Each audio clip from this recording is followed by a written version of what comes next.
곽종근 전 사령관 변호사 선임에 어려움을 겪어왔던 걸로 전해지고 있죠. 검찰 첫 조사 받기 전에 변호사 3명이 그만두는 바람에 충격을 받았다. 이런 내용도 알려졌고 실제로 검찰 조사에 혼자 출석했습니다. 변호사 구하는 게 어려웠다는 곽 전 사령관의 육성 들어보겠습니다.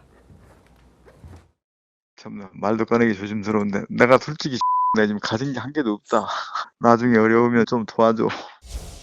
앞으로 좀 어렵긴 어려울 것 같은데 내가 변호사는 고등학교 동기하고 후배들을 통해서 좀 해달라고 그랬어.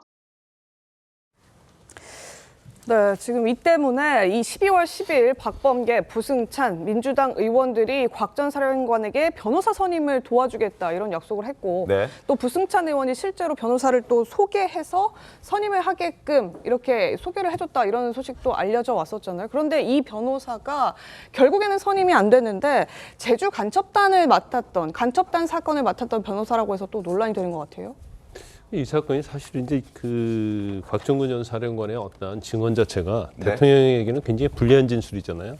그런데 사실 계엄 직후에 계속 민주당 의원 만나고 전화 통화하면서 이게 굉장히 회유당한 게 아니라 그런 의혹을 받고 있는 상황이에요. 그런데 이제 변호인과 관련해서도 지금 녹취록에 보면 자기가 굉장히 경제적으로 이제 궁핍했다는 얘기를 하고 있습니다. 어떻게 보면 그 얘기는 직접적으로 얘기하지는 않지만 변호인을 선임할 돈이 없다는 취지도 들려요. 그래서 어쩔 수 없이 고등학교 동기들, 후배들한테 내가 부탁을 해놨어 이런 얘기를 하거든요. 근데 사실 이제 민주당 의원들이 만나가지고 변호사를 선임해주겠다고 얘기했다는 거 아니야? 소개시켜준다고? 그러니까 결국 변호사를 소개시켰는데 이 변호사가 어떤 변호사냐면 제주 간첩단 사건을 맡은 변호사예요. 근데 제주 간첩단 변호사 사건은 일반적인 변호사는 잘 안 맡죠. 이것을 맡을 정도 되면 정치적 이념으로서 굉장히 좌측에 있는 변호사다 이렇게 볼 수가 있어요. 그러면 곽종근 전 사령관에게 왜 이런 변호사를 소개시켜줬느냐. 거기에 대해서 우리가 이제 의구심을 하나 가질 수 있고.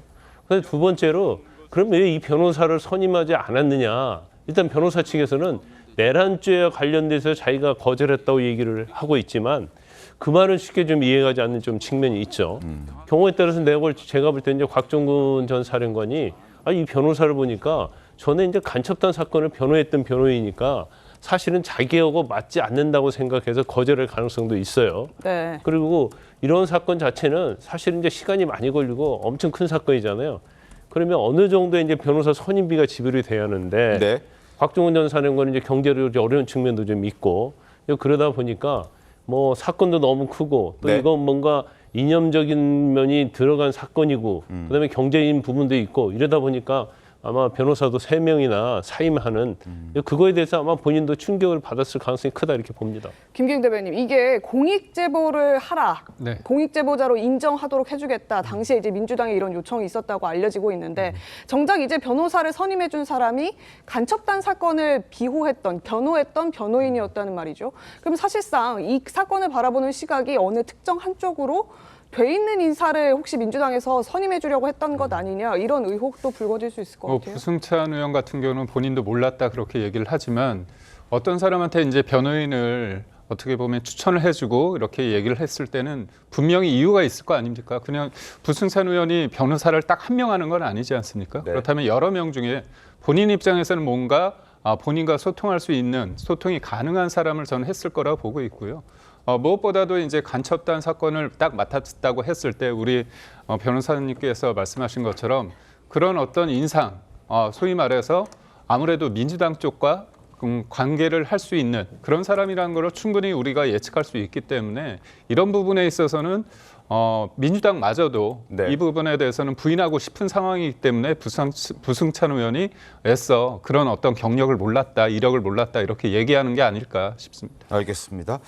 뭐 일각에서 당시에는 뭐 삼성과 관련된 뭔가 좀 급이 있는 변호사를 소개해주겠다라는 취지의 얘기도 했었던 것 같은데 그것과는 조금 결이 다른 변호사가 추천됐고 결국에는 선임도 되지 않았다는 그런 새로운 내용도 전해드립니다.